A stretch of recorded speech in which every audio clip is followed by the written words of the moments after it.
పరంగా కార్యకర్తలు అందరూ కోరుకుంటున్నారు కానీ లోకేష్ తీసుకోవడానికి ఇంట్రెస్ట్ లేదా లేకపోతే చంద్రబాబు నాయుడు గారు ఇవ్వడానికి ఇంట్రెస్ట్ లేదా అన్నదే తేలలేదు అక్కడ. ఎందుకంటే పార్టీ శ్రేణులైతే గ్రౌండ్ లెవెల్లో జరిగినటువంటి జిల్లాల వారి సదస్సులో తీర్మానాలే చేశారు ఏకంగా.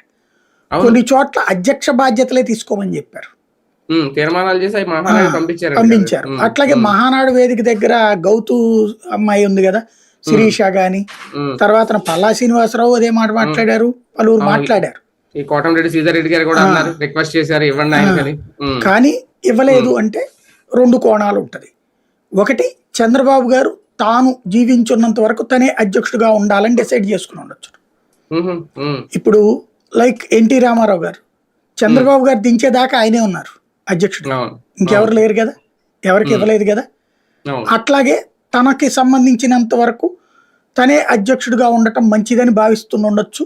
ఎందుకంటే బ్యాలెన్స్ చేయడానికి. ఎందుకంటే ఇప్పుడు లోకేష్ వచ్చినప్పటి నుంచి జూనియర్ల ప్రమోషన్ బాగుంది, బట్ సీనియర్లు సంతృప్తి పడట్లా, సీనియర్లలో ఒక అసంతృప్తి పెరుగుతుంది. కాబట్టి అది బ్యాలెన్స్ చేయడం కోసం తన దగ్గరే ఉంటే బెటర్ అనిపించుకుంటుండొచ్చు. రెండవది, లోకేషే ఇప్పుడు పార్టీ పగ్గాల మనకెందుకు, దానివల్ల ప్రయోజనం ఏంటి, అది నానే దగ్గరే ఉంటే బెటర్ కదా, బ్యాలెన్స్ చేస్తూ ఉంటారు. మనం ఎట్లాగో ఇప్పుడు రకంగా ముఖ్యమంత్రిగా పేరుకి చంద్రబాబు గాని నడిపిస్తోందంత లోకేషే.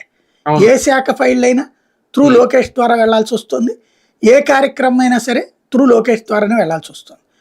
ఈ బాధ్యతలు ఎక్కువగా ఉన్నాయి. ఓ రకంగా అధికారిక సీఎంగా చంద్రబాబు ఉన్నారు, అనధికారిక సీఎంగా లోకేష్ నడుస్తున్నారు. అట్లాంటప్పుడు ఆ సిచ్యుయేషన్లో ఇది అదనపు బాధ్యత అవుతుంది. ఒక పార్టీని నడపడం అంటే ఆషామాషి కాదు, ప్రభుత్వాన్ని నడపడం కూడా ఆషామాషి కాదు. రెండూ పెట్టుకున్నప్పుడు ఓవర్ స్ట్రెయిన్ అయిపోతుంది. కాబట్టి తండ్రి చూసుకుంటమే బెటర్ అని భావిస్తూ ఉండొచ్చు.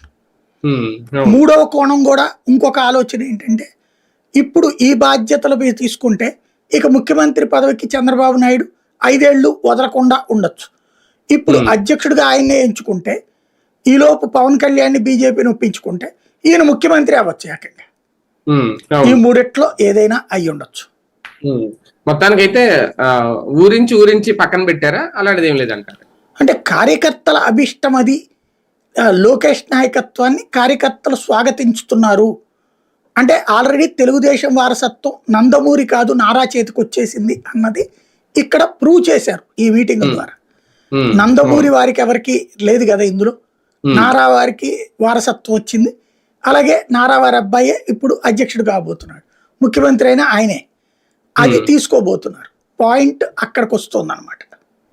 కానీ ఒకటి సార్, అంటే ఇందాక ఎన్టీఆర్ గారి అంశం వచ్చింది. అంటే ఎన్టీఆర్ గారు అప్పట్లో అసలు రాజకీయానికి వారసత్వం ఏంటి అని ప్రశ్నించారు ఆయన. అంటే ఆయనకి అసలు రాజకీయానికి వారసత్వంగా ఇచ్చే ఉద్దేశం లేదు అనేది ఆ మాటను బట్టి అర్థమైపోయింది. బాబు గారి ఉద్దేశం కూడా అదే ఉంటుందా? ఇవన్నీ ఉపన్యాసాలు బాగుంటాయి ప్రతి ఒక్కళ్ళు. కేసీఆర్ కూడా అదే అన్నాడు, లాలూ ప్రసాద్ కూడా అదే అన్నాడు, ములాయం సింగ్ కూడా అదే అన్నాడు, కరుణానిధి కూడా అదే అన్నాడు. ప్రజలు ఎన్నుకోవాలి వారసుల్ని, అంతేగాని మనం కాదు అని. మరి వేరే వాళ్ళని ఎందుకు తీసుకురారు? అవన్నీ నడుస్తూ ఉండటానికి, అదేదో పెద్ద మనుషులుగా చలామణి కావడానికి